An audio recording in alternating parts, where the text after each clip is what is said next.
ಖಾಲಿ ಆಯ್ತಾ CM DK Shivakumar ಸರ್ಕಾರದ ಖಜಾನೆ? ನುಡಿದಂತೆ ನಡೆಯಲಿಲ್ವಾ ಕಾಂಗ್ರೆಸ್ ಸರ್ಕಾರ ಅನ್ನೋದು ಈಗ ಜನರ ಆಕ್ರೋಶಕ್ಕೆ ಕಾರಣವಾಗ್ತಾ ಇದೆ. ಮತ್ತೊಂದು ಕಡೆ ವಿಪಕ್ಷಗಳಿಗೆ ಇದು ಆಹಾರವಾಗಿದೆ.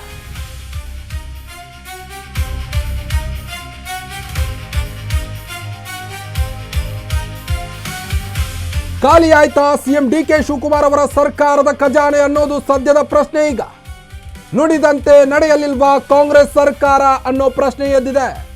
ಶಿವಭಾಗ್ಯ ಕೊಟ್ಟರು, ಆದರೆ ಇನ್ನೂ ಕೂಡ ಹಣ ಬಾಕಿ ಅಂತೆ. 1 ವರ್ಷಗಳೇ ಕಳೆದರೂ ಬಂದಿಲ್ಲ ಶೂ ಹಣ. ಸರ್ಕಾರಿ ವಿದ್ಯಾರ್ಥಿಗಳಿಗೆ ವಿತರಿಸಲಾಗಿದ್ದಂತಹ ಶೂಗಳು ಇನ್ನೂ ಕೂಡ ಬಂದಿಲ್ಲ. ಕಾಂಗ್ರೆಸ್ ಸರ್ಕಾರಕ್ಕೆ ಬಾಕಿ ಹಣವೇ ಕೊಡಲಾಗ್ತಿಲ್ಲ ಅಂತೆ. ಈ ಮಧ್ಯೆ ಹೊಸ ಪ್ಲಾನ್ಗೆ ಕೈ ಸರ್ಕಾರ ಮುಂದಾಗಿದೆ. ಇನ್ನೇನು ಮಾಡ್ತಾರೆ? ವಿರೋಧಿ ಪಾರ್ಕಿಂಗ್ ನೀತಿ ಒಂದು ಕಡೆ, ಮತ್ತೊಂದು ಕಡೆ ಸೈಟ್ ವಿಚಾರವಾಗಿ ಈಗಾಗಲೇ ಹಲವು ಕೊಳ್ಳೆ ಹೊಡಿಲಿಕ್ಕೆ ನಿಂತಿದ್ದಾರೆ. ಇದೆಲ್ಲದರ ಮಧ್ಯೆ ಈಗ ಮಕ್ಕಳಿಗೆ ಕೊಟ್ಟಂಥ ಶೂ ಅದು ಕೂಡ ಸರಿಯಾಗಿ ಮಕ್ಕಳಿಗೆ ತಲುಪ್ತಾ ಇಲ್ಲ. ಶಿಕ್ಷಣ ಸಚಿವ ಮಧು ಬಂಗಾರಪ್ಪ ವಿರುದ್ಧ ಜನ ಗರಂ ಆಗಿದ್ದಾರೆ. ಈಗ ಶಿಕ್ಷಣ ಸಚಿವರ ವಿರುದ್ಧ ಚರ್ಮೋದ್ಯೋಗಿಗಳು ಕಿಡಿಕಾರ್ತಿದ್ದಾರೆ.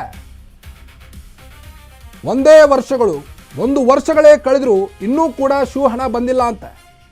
ಅಂದರೆ ಆ ಶೂ ತಯಾರಿ ಮಾಡಿದವರಿಗೆ ದುಡ್ಡು ಹೋಗಿಲ್ಲ. ಶಿಕ್ಷಣ ಸಚಿವರ ವಿರುದ್ಧ ಚರ್ಮೋದ್ಯೋಗಿಗಳು ಕಿಡಿಕಾರ್ತಾ ಇದ್ದಾರೆ. ಈಗ ಶಿಕ್ಷಣ ಸಚಿವ ಮಧು ಬಂಗಾರಪ್ಪ ವಿರುದ್ಧ ಜನ ಗರಂ ಆಗಿದ್ದಾರೆ. ಖಾಲಿ ಆಯ್ತಾ ಹಾಗಾದ್ರೆ ಡಿಕೆ ಶಿವಕುಮಾರ್ ಅವರ ಖಜಾನೆ, ಸರ್ಕಾರದ ಖಜಾನೆ? 5 ಗ್ಯಾರಂಟಿಗಳಿಂದ ಈಗಾಗಲೇ ಸರ್ಕಾರದ ಬೊಕ್ಕಸ ಖಾಲಿ ಆಗಿದೆ ಅನ್ನೋದು ಹಲವರ ವಾದ ಆಗಿತ್ತು. ವಿಪಕ್ಷಗಳು ಕೂಡ ಪದೇ ಪದೇ ಈ ಬಗ್ಗೆ ಕೆಂಡ ಕಾರ್ತಾನೆ ಇತ್ತು. ಇದೆಲ್ಲದರ ಮಧ್ಯೆ ಈಗ ನಿಜವಾಗ್ಲೂ ಸರ್ಕಾರದ ಖಜಾನೆ ಖಾಲಿ ಆಗಿದೆಯಾ ಅನ್ನೋ ಹಲವಾರು ಅನುಮಾನಗಳು ಕಾಡ್ತಾ ಇದೆ.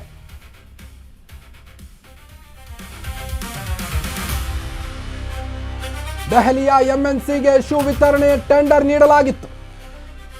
ಶೂ ವಿತರಣೆ ಟೆಂಡರ್ ನೀಡಿದಂತ ಮಧು ಬಂಗಾರಪ್ಪ ಅವರು ಈ ಹಿಂದೆ 60 ರೂಪಾಯಿ ಶೂಗೆ 245, 295, 201 ಹೀಗಂತ ನೀಡಿರ್ತಾರೆ. ಖಾಸಗಿ ಕಂಪನಿಗಳ ಜೊತೆ ಅವ್ಯವಹಾರದ ಆರೋಪ ಕೂಡ ಕೇಳಿ ಬರ್ತಾ ಇದೆ. ಶಿಕ್ಷಣ ಸಚಿವ ಮಧು ಬಂಗಾರಪ್ಪ ವಿರುದ್ಧ ಆರೋಪ. ಮಕ್ಕಳ ಶೂಸ್ನಲ್ಲೂ ದುಡ್ಡು ಹೊಡಿತೀರಾ ಅಂದರೆ ಏನರ್ಥ? ಖಾಸಗಿ ಕಂಪನಿಗೆ ಟೆಂಡರ್ ಕೊಟ್ಟಿದ್ರಿ, ನಮ್ಮ ಉದ್ಯೋಗಕ್ಕೀಗ ಕತ್ತರಿ ಬಿದ್ದಿದೆ ಅಂತ ಚರ್ಮೋದ್ಯೋಗಿಗಳು ಆಕ್ರೋಶವನ್ನು ವ್ಯಕ್ತಪಡಿಸ್ತಿದ್ದಾರೆ. ಲಕ್ಷಾಂತರ ಜನರ ಬದುಕು ಬೀದಿ ಪಾಲಾಗ್ತಾ ಇದೆ. ಟೆಂಡರ್ ರದ್ದುಪಡಿಸಿ ನಮ್ಮನ್ನ ಉಳಿಸಿ ಅಂತ ಈಗಾಗಲೇ ಚರ್ಮೋದ್ಯೋಗಿಗಳು ಕಿಡಿಕಾರ್ತಾ ಇದ್ದಾರೆ. ಒಂದು ಕಡೆ ಅಧಿವೇಶನದ ಕಾವು, ವಾಲ್ಮೀಕಿ ಹಗರಣದ ಕಾವು ಈಗಾಗಲೇ ಅಧಿವೇಶನದಲ್ಲಿ ಬೆಂಕಿ ಕಾರ್ತಾ ಇದೆ. ಇದರ ಮಧ್ಯೆ ಈಗ ಶೂ ವಿತರಣೆಯ ಟೆಂಡರ್ ವಿಷಯವಾಗಿ ಈಗ ಮಧು ಬಂಗಾರಪ್ಪ ಅವರು ಕೂಡ ಮುನ್ನೆಲೆಗೆ ಬರ್ತಾರಾ ಅನ್ನೋದು ಕಾದು ನೋಡಬೇಕಾಗಿದೆ. ಈಗ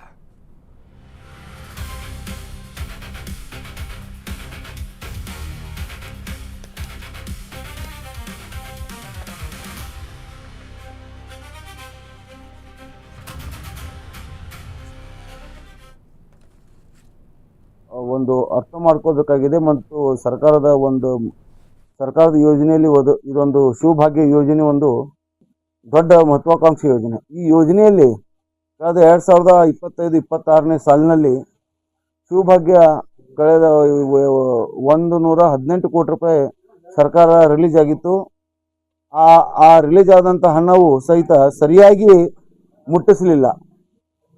ಮೊದಲನೇದಾಗಿ SC/ST ಒಂದ್ಸಲ ರಿಲೀಸ್ ಮಾಡಿದ್ರು, ಎರಡನೇದಾಗಿ OBC ಅವರು ರಿಲೀಸ್ ಮಾಡಿದ್ರು. ನಂತರ ಫೈನಲ್ ಆಗಿ ಏನೋ ಕಂತು ವೈಸ್ ಅವರು ಕೊಟ್ಟರು. ಕೊನೆಯ ಹಂತದಲ್ಲಿ ಅಮೌಂಟ್ ಬರಬೇಕಾಗಿತ್ತು. ಇನ್ನೂ ಇಲ್ಲಾಂದರೆ 1,18,000 ರೂಪಾಯಿ ರಿಲೀಸ್ ಮಾಡಿದ್ವು ಅಂತ ಹೇಳಿದರು. ಆದರೆ ಇನ್ನೂ ತನಕ ಅವರು ಕೊನೆ ಹಂತದ ಏನು ಅಮೌಂಟ್ ಇದೆ ಇಲ್ಲಾಂದರೆ 30 ಕೋಟಿಯಿಂದ 40 ಕೋಟಿ ರೂಪಾಯಿವರೆಗೆ ಇನ್ನೂ ನಮ್ಮ ಬಡ ಜನರದ ದುಡ್ಡನ್ನು ಅವ್ರು ಸರ್ಕಾರ ಇಟ್ಕೊಂಡಿದೆ. ಇನ್ನೂವರೆಗೆ ರಿಲೀಸ್ ಮಾಡಿಲ್ಲ. ಇಲ್ಲಾರೆ ನಾವು ದೊಡ್ಡ ಉಗ್ರ ಹೋರಾಟ ಮಾಡಿ ಈಗೇನು ಕಳಪೆ ಮಟ್ಟದ ಶೂಗಳನ್ನು ಸಪ್ಲೈ ಮಾಡಿದರೆ ಅವ್ರಿಗೆ ಯಾವುದೇ ರೀತಿಯಾದ ಪೇಮೆಂಟ್ ರನ್ ಆಗಬಾರದು. ಇದು ಪೇಮೆಂಟ್ ಆದರೆ ಅವ್ರಿಗೆ ಪೇಮೆಂಟ್ ಕೊಟ್ಟರೆ ಹಣಕಾಸಿನ ವ್ಯವಹಾರ ಆದರೆ ಇದರಲ್ಲಿ ಪಕ್ಕ ಎಲ್ಲರೂ ಇದರಲ್ಲಿ ಇನ್ವಾಲ್ವ್ ಆಗಿದ್ದಾರೆ. ಅದು ಕೇಳಲು ನಾನು ಇವತ್ತು ಇಚ್ಛೆ ಪಡ್ತಾ ಇದ್ದೇನೆ ಮತ್ತು ದೃಢ ನಿರ್ಧಾರದಿಂದ ಹೇಳ್ತಾ ಇದ್ದೇನೆ. ಯಾಕಂದರೆ ಒಂದು ಶೂ 60 ರೂಪಾಯಿ ಶೂ ಅಂತದ್ದು 245 ರೂಪಾಯಿ ಟೆಂಡರ್ ಮಾಡ್ತಾರೆ ಅಂದರೆ ಇಟ್ ಈಸ್ ಹ್ಯೂಜ್ ಅಮೌಂಟನ್ನು ಅವರು ತೆಗೆದುಕೊಂಡಿದ್ದಾರೆ. ಅದಕ್ಕೆ ದಯಮಾಡಿ ಈ ನಮ್ಮ ಕರ್ನಾಟಕ ರಾಜ್ಯದಲ್ಲಿ ಏನು ಚರ್ಮಕುಶಲ ಕರ್ಮಿಗಳದಾರ, ಸುಮಾರು ಇಲ್ಲಿ ಲಕ್ಷಾಂತರ ಜನ ಚರ್ಮಕುಶಲ ಕರ್ಮಿಗಳದಾರ, ಅವ್ರ ಉದ್ಯೋಗದ ಮೇಲೆ ಹೊಡೆತ ಕೊಡಲಾರದೆ ಸರಿಯಾಗಿ ಜಿಲ್ಲಾವಾರು ಅಥವಾ ಇಲ್ಲಪ್ಪ ಅಂದ್ರೆ ಈ ಹಿಂದೆ ಹೇಗಿದೆ ಆ ರೀತಿ ಮಾಡ್ಬೇಕಂತೇಳಿ ನನ್ನ ಕಳಕಳಿ ವಿನಂತಿ ಇದೆ.